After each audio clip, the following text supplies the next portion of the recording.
বন্ধুসকল, পখিলা গাত পৰিলে ভাল বুলি কয়। এতিয়া মোৰ হাতত চাওকচোন, পখিলাজনী বৰ ধুনীয়াকৈ পৰি আছে। তাকে মোৰো ভাল লাগিছে মনটো। কিবা আমাৰ এটা কথা আছে যে পখিলা পৰিলে গাত নতুন কাপোৰ পিন্ধিবলৈ পায় বা ভাল খবৰ আহে। এতিয়া মোৰ কি ভাল খবৰ আহে বা এই ধাৰণাটো বহুতৰে মনত আছে, এইটো আপোনালোকে কি ভাবে জনাবচোন। তথাপিও চাওকচোন, ইমান ধুনীয়াকৈ আৰু এটা ভাল পজিটিভ বাতৰি এটা কৰিবলৈ আহিছিলোঁ। তাৰ মাজতেই এই ভোট জলকীয়া দেখিছেনে? এই ভোট জলকীয়া গছবোৰৰ ভিডিঅ' লৈ থাকোঁতে হঠাৎ পখিলাজনী পৰিলেহি। এতিয়া পখিলা গাত পৰিলে কি কি কথা আপোনালোকৰ অঞ্চলত আছে, মানে বহুতৰে মত আছে পখিলা গাত পৰিলে এনেধৰণৰ হয়। আৰু আপোনালোকৰ তাত কি ধৰণৰ প্ৰচলিত এই কথাষাৰ আমাক জনাব বুলি আশা কৰিলোঁ।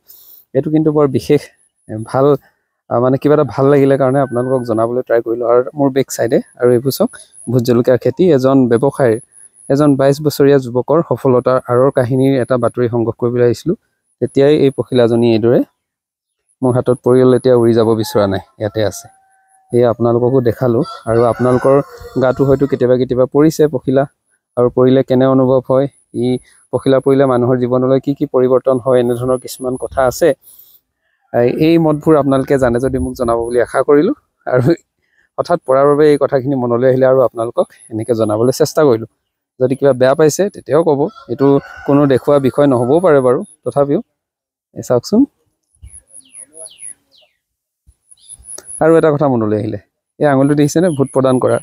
কিন্তু কিছুমানৰ আঙুলিত এতিয়া ভোট প্ৰদান কৰা যিটো চিন দিয়ে, চিনটো লাহেকৈ নাইকিয়াই হ'ল। প্ৰথম পৰ্যায়ৰ নিৰ্বাচন 2 তাৰিখে হৈ গ'ল। এতিয়া কাইলৈ দ্বিতীয় পৰ্যায়ৰ নিৰ্বাচন অসমত হ'ব, কিন্তু তাৰ আগতে বহুতৰে হাতৰ পৰা এই ভোটৰ যিটো চিন, সেইটো চিন নাইকিয়া হৈ গ'ল। অৰ্থাৎ এইবাৰ কালাৰটো ইমান ভাল দিয়া নাই নেকি, মানে ভোটৰ যিটো চিন, সেইটো চিন এটা হঠাৎ পৰিৱৰ্তন হোৱা দৰে লাগিছে, মানে চিনটো নাইকিয়া হৈ গ'ল। আৰু আপোনালোকৰ হাতত আছেনে নাই, নে নাইকিয়া হৈ গ'ল জনাবচোন। মানে এইবাৰ যিটো দাগ আছে, এই দাগটো বেছি দিন থকা নাই, মানে পটাপট শেষ হৈ গৈছে।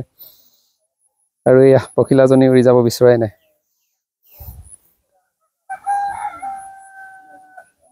বাৰু যি নহওক, আপোনালোকৰ এয়া চাওক, এজন মেট্ৰিক দিবলৈ ইচ্ছা নকৰা বা বিশেষ দৰিদ্ৰ পৰিয়ালৰ হোৱাৰ বাবে তেওঁ মেট্ৰিক দিবলৈও হাতত সিমানখিনি অৰ্থ নাছিলে, এয়ে মেট্ৰিক দিব নোৱাৰিলে। তাৰ পাছতে তেওঁ অহোপুৰুষাৰ্থ কষ্ট কৰি এখন ফাৰ্ম খুলিলে। আৰু এই ফাৰ্মৰ পৰা আজি ফিচাৰী, শাক পাচলি সকলোবোৰ আছে। তাৰ পৰা তেওঁ লাখ টকা ইনকাম কৰিব পাৰিছে। আৰু এই যুৱকজনৰ কাহিনী আমি আপোনালোকক দেখাম বাৰু।